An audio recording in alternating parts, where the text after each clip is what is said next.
যিনি ধর্মদেশনা রয়েছেন, ওয়াসল আশ্রম বাংলাদেশের প্রধান, ওয়াসল আশ্রম বাংলাদেশ কেন্দ্রীয় কার্যালয়ের অধ্যক্ষ পরম শ্রদ্ধেয় ডাক্তার শ্রীমৎ জুবুল মুসাজ্জি মহারাজ, বিশেষ অতিথি মণ্ডলী, সুধী স্বজন মণ্ডলী, মাতৃমণ্ডলী, পিতৃমণ্ডলী, এই অনুষ্ঠান অঙ্গন এবং বাইরে যারা রয়েছেন, শ্রীগুরু সাক্ষাৎ বিগ্রহ জ্ঞানে প্রত্যেককে আমার শ্রদ্ধাপূর্ণ প্রণাম ও জয়গুরু সমস্ত নিবেদন করেছে এবং শ্রী শ্রী বামনের দিয়ে একটা বাণী দিয়ে আমার বক্তৃতা আমি শেষ করতে চাচ্ছি, কারণ সেই বাণীগুলো উপলব্ধি করেই আজকে আমরা প্রধান অতিথির বক্তব্যকে হৃদয়ঙ্গম করব এবং আজকের অনুষ্ঠানে প্রতিশ্রুত হয়ে প্রান্ত গুরুতে যেভাবে চেয়েছেন সেভাবে নিজেদের পরিচালনা করব। আমরা অত্যন্ত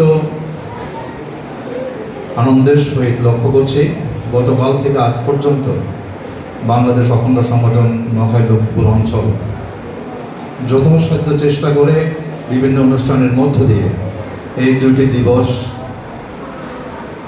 পালন করে চলছেন। আমাদের বড় প্রত্যাশা বাংলাদেশ অখণ্ড সংগঠন ফেনী জেলা শাখা এবং নোয়াখালী লক্ষ্মীপুর জেলা শাখার কাছে বামনীয় সমগ্র বিশ্বের কাছে যে প্রত্যাশাটি করেছেন, একটা বড় আহ্লাদ তিনি করেছেন যে হরিওম কীর্তন করে গ্রাম নগর সর্বত্র তিনি ভাসিয়ে দেবেন।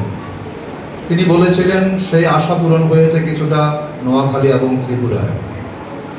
আজকে বামনির যে বিষয়গুলো তিনি বলছেন যে আপন চেনাই জীবনের সার্থকতা, তোমার সৎ সৎ বিচার শক্তি আছে, এই জন্য তোমাকে নিয়ত বিচারের আশ্রয় নিতে হবে যে কোনটি তোমার পথ, কোনটি তোমার পথ নয়। বিচার বিবেচনা চিন্তা ভাবনা ধ্যান অনুধ্যান করতে সহসা করতে করতে তোমার ভিতরে সহজাত যে এক প্রজ্ঞা আবির্ভাব ঘটবে, সে তোমাকে স্পষ্ট করে বলে দেবে যে কোনটি তোমার পক্ষপথ, অর্থাৎ কে তোমার আপন। চলতে হবে আপন পথে, পরের পথে নয়। পৃথিবী চন্দ্র সূর্য প্রত্যেকে নিজ নিজ কক্ষপথে চলে। যতক্ষণ আপন খুঁজে না পাও ততক্ষণ ধৈর্য ধরে কেবল খুঁজতে হবে যে কে তোমার আপন। সমগ্র বিশ্ব ব্রহ্মাণ্ডে যিনি প্রভু, তিনি সকলের মধ্যে আপন হয়ে বসে আছেন। সে আপনজনকে খুঁজতে পারলে আমাদের নিজেকেও জানা হয়, সকলকে জানা হয়। বামনি কিভাবে আত্মজিজ্ঞাসার মধ্য দিয়ে আমাদেরকে সমগ্র জগৎকে জানার সুযোগ করে দিয়েছেন এবং সেই ফর্মুলাটি তিনি দিয়েছেন যে ভাবকে জমাট করিয়া প্রভাব সৃষ্টি করো। তোমার মধ্যে এক আশ্চর্য প্রভাবের বিষয় তুমি খোঁজো, চিন্তা করো আর খোঁজো কিভাবে ভাবকে জমাট বাঁধিয়ে তোমার একটা প্রভাবের খনি হয়, তোমরা একটা প্রভাবের খনি হও। কয়লা যেমন জমাট বেঁধে হীরকখণ্ডে পরিণত হয়, তোমাদের ভাবও তেমন জমাট বেঁধে প্রভাব সৃষ্টি করো। সেই প্রভাব জ্ঞাতসারে অজ্ঞাতসারে নিখিল ব্রহ্মাণ্ডের কোটি কল্পকাল ব্যাপী অবর্ণনীয় উপকার সাধন করে।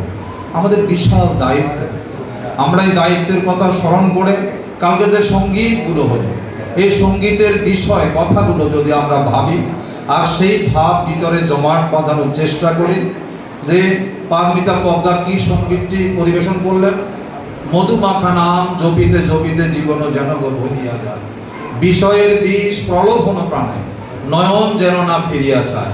আজকে প্রত্যেকটি মানুষের মধ্যে এই বিষয়টি দিয়ে দেওয়ার জন্য আমরা সাধন করেছি ব্যক্তিগতভাবে, নিজের উদ্ধার, পরিবারের উদ্ধার, এই নিজের স্বার্থ চিন্তা করে। আজকে পাঠের মধ্যে বামনি বলেছেন না, নিজের স্বার্থ চিন্তা করে পরমেশ্বরকে ডাকলে হবে না, পরার্থে জীবনকে উৎসর্গ করতে হবে।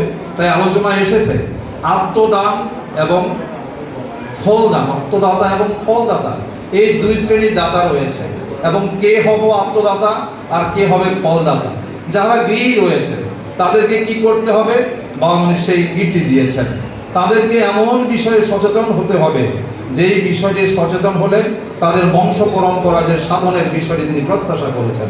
প্রত্যেকটি ছেলে মেয়ের মধ্যে তিনি বলেছেন মহৎ জীবনের প্রতি সকলের দৃষ্টিকে আকৃষ্ট করো। বুদ্ধ, যিশু, শঙ্কর, গাগ্নি, আত্রেয়, সঙ্ঘমিত্রা, এদের দিকে সবাইকে চোখ তাকাতে শিখাও। এদের জীবনকে নিজেদের জীবন রূপে কে গ্রহণ করছে আর কে গ্রহণ না করবে তার নিয়ামক যেন তাদের নিজেদেরই অন্তর হয়ে ক্ষণিক আগ্রহ নয় অনির্বাণ দীপশিখার মতো জ্বলবে। যার অন্তর উচ্চাকাঙ্ক্ষার আলো জ্বলে উঠবে। এই সঙ্গীত পরিবেশন করতে করতে সঙ্গীতের একটা ভাব সে হৃদয়ে ধারণ করবে। কথা বলতে বলতে বাবার দর্শনের একটা চিন্তা চেতনা ভাবনা হৃদয়ে জমা করবে। আর এইভাবে ব্যক্তি জগতের কল্যাণে নিজেকে উৎসর্গ করে দেওয়ার জন্য আমাদের যে ব্যক্তিগত সাধনা প্রেরণা, সেখানে বাবামণি আমাদের সাথে আছেন। সমবেত সাধনের যে প্রেরণা, সেখানে বাবামণি স্নেহের কোলে আশ্রয় দিয়ে তার সন্তানদেরকে নিয়ে সপ্তাহে একদিন সমবেত উপাসনা করছেন আর বলছেন চিরকাল আমি তোদের সঙ্গে আছি।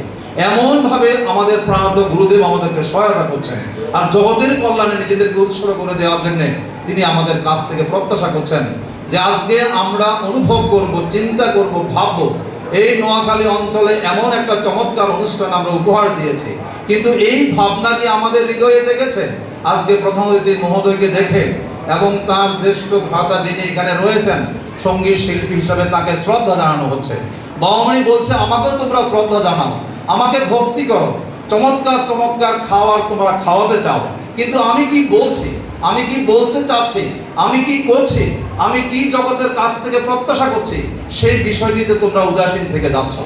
আজকে আমাদের প্রধান অতিথি মহোদয় অনেক দিন থেকে একটা আদর্শ পরিবার, একটা আদর্শ ব্যক্তি উপহার দেওয়ার জন্য সকলের কাছ থেকে প্রত্যাশা করছেন। আজকে আমরা সেই প্রতিজ্ঞা গ্রহণ করব। আমরা এই শুভ পৌষ মাস থেকে চৈত্র মাস পর্যন্ত এখনো শেষ হয়নি, আরো 2টি অনুষ্ঠান সম্ভবত আছে। এই সকল অনুষ্ঠানের মধ্য দিয়ে কতটুকু আমরা নিজেকে এবং নিজের পরিবারকে সাজাতে পেরেছি এবং সেই দায়িত্ব গুরুগৃহ হিসাবে প্রতিটা পরিবারকে সেভাবে প্রতিষ্ঠিত করার জন্য পিতা এবং মাতাকে নিয়ে বাবা বলছেন সেই দায়িত্বটি পালন করবে। তোমরা কি হবে, তোমরা প্রতিটি সন্তানের মধ্যে সেটি তোমাদের পরিবেশন করতে হবে এইভাবে যে ছেলে মেয়েদের চরিত্র গঠনের দিকে প্রখর দৃষ্টি দাও। তুমি যে যে বস্তুকে, যে যে সত্যকে শ্রেষ্ঠ বরণীয় বলে বুঝিয়াছ, সেই বস্তু, সেই সেই তত্ত্ব, সেই সেই সত্য সম্পর্কে পুত্র কন্যাদের মনে অবিমিশ্র শ্রদ্ধা ও ভক্তির ভাব এবং ভালোবাসা নিষ্ঠা সৃষ্টির দিকে মন দাও। আজকে যদি প্রত্যেকটি পিতামাতা সেই দিকে মন দিয়ে সেই দায়িত্ব পালন করেন, তারপর তারা আবার যখন সংগঠনে আসবে, মণ্ডলীতে আসবে, যে তাদের সেই দৃষ্টান্ত সকলকে অনুপ্রাণিত করবে এবং সকলের মধ্যে এক দিব্য চেতনা এবং ভাবনা জাগরিত হবে। তাইলে আজকে যে প্রাণ চাঞ্চল্য সৃষ্টি হয়েছে, যে কম্পিটিশন চলছে ব্রহ্মগায়ত্রী নিয়ে, কম্পিটিশন চলছে স্বরূপানন্দ সঙ্গীত নিয়ে, আমি যখন সঙ্গীতটা পরিবেশন করলাম যে বিশ্বের প্রতি আনাচে কানাচে ছড়াবো তোমার বাণী, আমার অন্তরকে জিজ্ঞাসা করব যে আমি কি মণ্ডলীতে সেই সেবা দিয়ে বাণী ছড়ানোর জন্য চেষ্টা করছি নাকি, আমার পরিবারে করছি নাকি, দেশের বাইরে কোথাও যাচ্ছি নাকি? যদি না গিয়ে থাকে তাহলে বিষয়টা কি দাঁড়ালো? আমাদের আশ্রমে একজন ছেলে সঙ্গীত পরিবেশন করে, আমার দাদা তাকে মিতা বলে, যুগল কৃষ্ণ। সে একদিন কীর্তনের পরে আমরা 5 মিনিট নাম জপ করি, ব্যক্তিগত উপাসনাটা সারি। সে ওইখানে বসতে নারাজ হয়ে চলে গেল, কিন্তু এর পরেই এসে সে কি করলো, একটা সঙ্গীত পরিবেশন করলো যে তোমার চরণ ছাড়া আর কিছু নাহি মোর কামনি। আমি কানে কানে গিয়ে বললাম যে কৃষ্ণ, এই কথাটা সত্য কিনা? কারণ তোমাকে আমি কিছুক্ষণ আগে বলেছি একটা নাম জপ 5 মিনিট আছে, এটা শেষ করে যাবে, তোমার সুযোগ হলো না, কিন্তু এখন তুমি বলতেছো ঠাকুরের সামনে তোমার চরণ ছাড়া আর কিছু নাহি মোর কামনি। তাহলে যিনি সঙ্গীত পরিবেশন করেছেন, নতুন পৃথিবী গড়িতে চাইলে নতুন মানব করিব সৃষ্টি, যিনি সঙ্গীত পরিবেশন করেছেন এক মুঠা ধুলো দিয়ে তৈরি দেওয়াখানে, এই যে উপলব্ধিগুলো যদি আমরা আমাদের জীবনে জাগাতে পারি এবং সেইগুলো যদি জমাট বাঁধাতে পারি, সেই ভাবের প্রভাব সৃষ্টি করে নিজেকে যদি পরিচালনা করতে পারি, আত্মজিজ্ঞাসায় নামতে পারি, তাইলে আজকের আয়োজন সার্থক হবে। আমি বিনীতভাবে আহ্বান করব, প্রধানমন্ত্রী মহোদয়ের কাছ থেকে বক্তব্য শুনবো, নির্দিষ্ট সময়ের মধ্যে তিনি শেষ করে দেবেন। বাবামণি করুণা করে যেটুকু তার আচরণে, তার চলনে, তার বরণে, তার উপলব্ধিতে তিনি এনে আমাদেরকে পরিবেশন করছেন, সেটুকু আমরা মন দিয়ে শুনে, প্রাণ দিয়ে শুনে প্রতিজ্ঞা গ্রহণ করব, ব্যক্তি জীবনে, পারিবারিক জীবনে, বংশ পরম্পরায় সাধন দ্বারা অব্যাহত রেখে এই অঞ্চল কেন সমগ্র বাংলাদেশ এবং ভারতে আমরা দৃষ্টান্ত স্থানীয় হয়ে দু একটি কর্মী সৃষ্টির জন্য আত্মদাতা হব না ফলদাতা হব। আমি যাব জগতের কল্যাণে, না আমার সেরে যাবে, সেই প্রতিজ্ঞা আমি নেব, সেই সিদ্ধান্ত আমি নেব, তারপর আমাদের আয়োজন হবে সার্থক। সেই সার্থক আয়োজনের প্রত্যাশা রেখে আমার বক্তব্য আমি শেষ করছি। বলে